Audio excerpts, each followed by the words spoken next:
Ada satu kejadian yang sering dianggap sepele, bahkan sering diabaikan begitu saja. Telinga tiba-tiba berdenging. Sebagian orang menganggapnya hanya gangguan biasa. Ada pula yang menertawakannya, mengaitkan dengan mitos orang sedang membicarakan kita. Namun, bagi seorang Muslim, fenomena ini tidak sesederhana itu.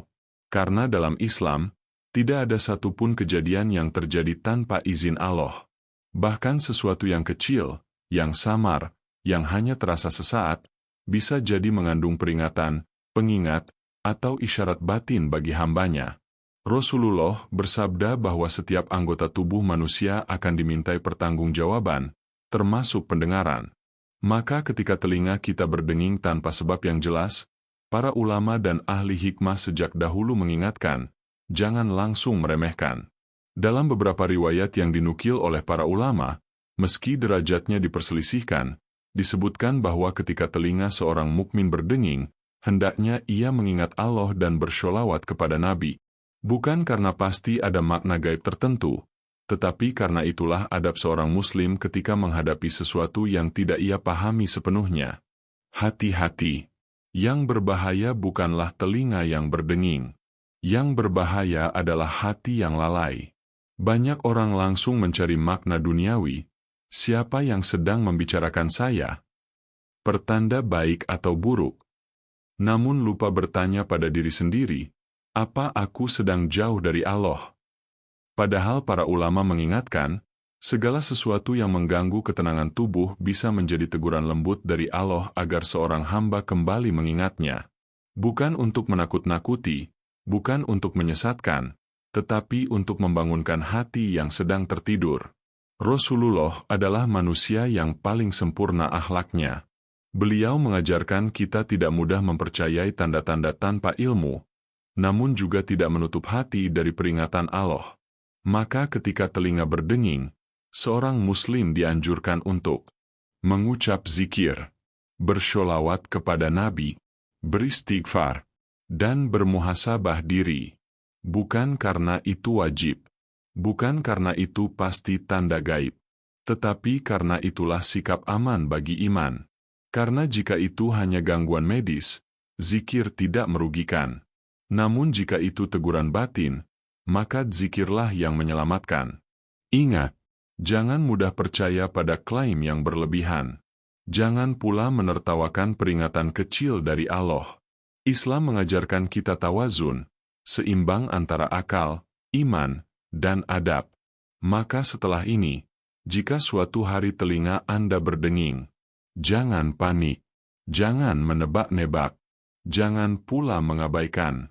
Berhentilah sejenak, tarik napas, dan tanyakan pada hati Anda, kapan terakhir aku mengingat Allah dengan sungguh-sungguh? Karena bisa jadi, bukan telinga Anda yang sedang dipanggil, melainkan hati Anda yang sedang diingatkan. Dalam Islam, segala bentuk keyakinan harus berpijak pada Al-Quran dan Sunnah yang syahih. Maka ketika membahas fenomena seperti telinga berdenging, penting untuk bersikap adil, tidak menolak mentah-mentah, namun juga tidak menetapkan makna pasti tanpa dalil yang kuat. 1. Apakah ada hadits syahih tentang telinga berdenging? Hingga saat ini, tidak terdapat hadits syahih yang secara tegas menyatakan bahwa telinga berdenging adalah tanda tertentu dari Rasulullah dengan makna gaib yang pasti. Namun, terdapat beberapa riwayat yang dinukil dalam kitab-kitab hadits, di antaranya, apabila telinga salah seorang dari kalian berdenging, maka hendaklah ia mengingatku dan bersholawat kepadaku. Riwayat ini disebutkan dalam beberapa kitab, namun para ulama hadits seperti Imam An-Nawawi, Imam Ibn Hajar al-Asqalani, dan ulama muhakik menyatakan bahwa sanadnya lemah, dhaif. Catatan penting, hadits dhaif tidak boleh dijadikan dasar penetapan akidah, tidak boleh diyakini sebagai kepastian, dan tidak boleh disebarkan seolah-olah pasti berasal dari Rasulullah.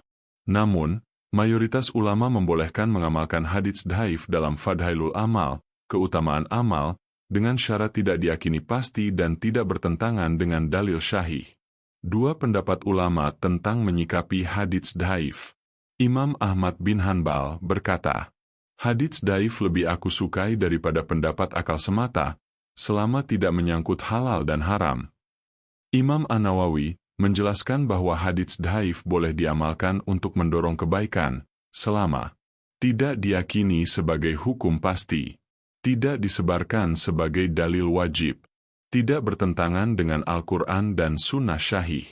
Maka bersholawat dan berzikir ketika telinga berdenging tidaklah haram, selama tidak diyakini sebagai kewajiban atau tanda gaib mutlak. 3 prinsip umum Islam tentang isyarat tubuh. Allah berfirman, sesungguhnya pendengaran, penglihatan, dan hati, semuanya itu akan dimintai pertanggungjawaban. Quran Surat Al-Isra 36. Ayat ini tidak membahas telinga berdenging secara spesifik, namun menegaskan bahwa pendengaran bukan perkara sepele. Maka menjaga adab ketika terjadi gangguan pada pendengaran adalah bagian dari kehati-hatian iman. Para ulama tafsir menjelaskan bahwa ayat ini mengajarkan kesadaran spiritual, bukan penetapan makna gaib pada setiap kejadian fisik. 4 bahaya menetapkan tanda tanpa ilmu. Rasulullah bersabda, barang siapa berdusta atas namaku dengan sengaja, maka hendaklah ia menyiapkan tempat duduknya di neraka. Bukhari dan Muslim.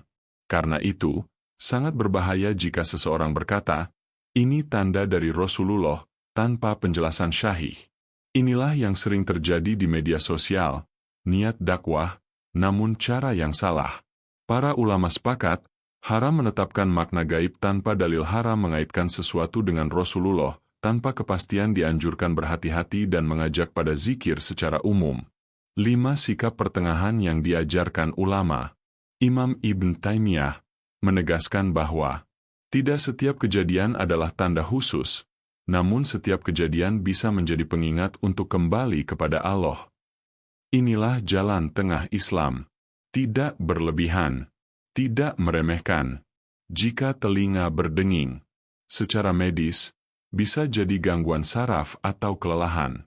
Secara adab iman, boleh diiringi zikir dan sholawat.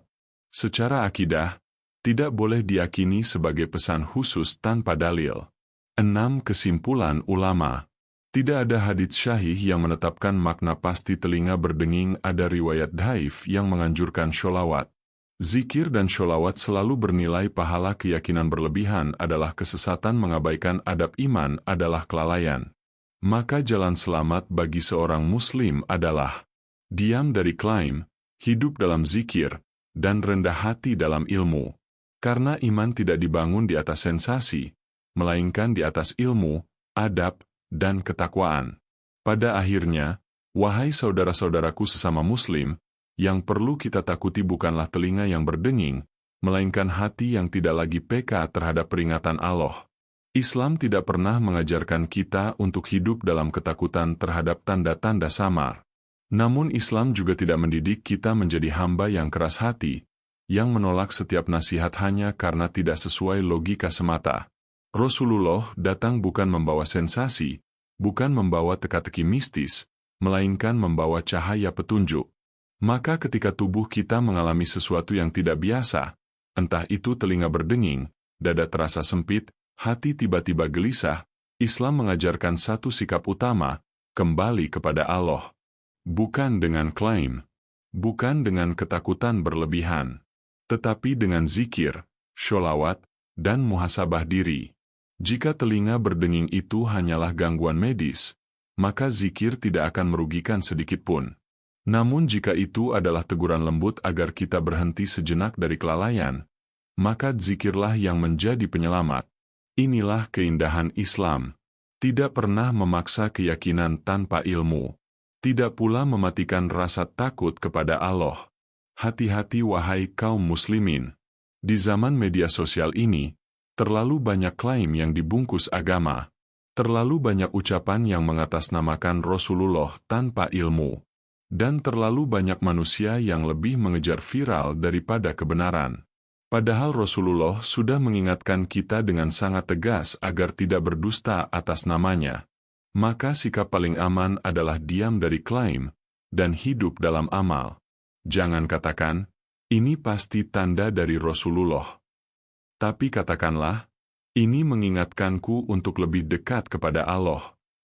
Itulah kalimat yang selamat. Itulah iman yang lurus.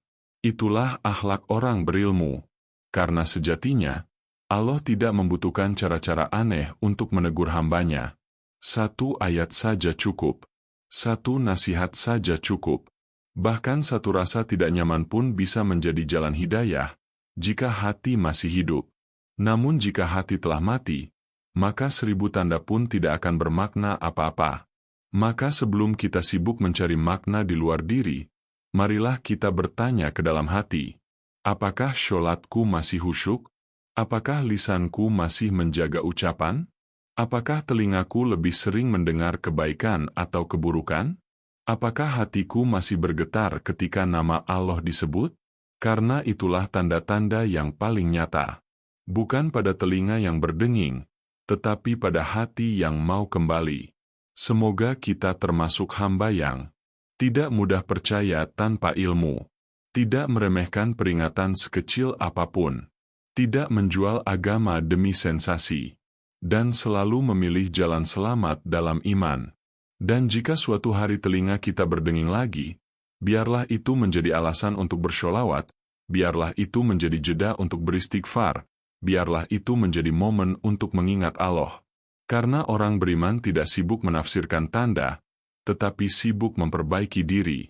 Semoga Allah menjaga iman kita, meluruskan pemahaman kita, dan mengumpulkan kita bersama Rasulullah tanpa pernah berdusta atas namanya. Amin ya Rabbal Alamin.